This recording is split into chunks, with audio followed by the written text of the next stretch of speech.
Pending స్కాలర్షిప్లు విడుదల చేయాలని బీజేవైఎం ఆధ్వర్యంలో చేపట్టిన ఆందోళన స్వల్ప ఉద్రిక్తతకు దారితీసింది. ఆదిలాబాద్ పట్టణంలోని ఆర్టీసీ బస్టాండ్ ఎదుట జాతీయ రహదారిపై నిరసన తెలిపారు.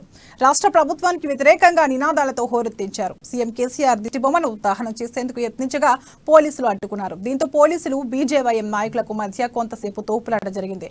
నాయకులను బలవంతంగా అరెస్ట్ చేసి పోలీస్ స్టేషన్కు తరలించారు.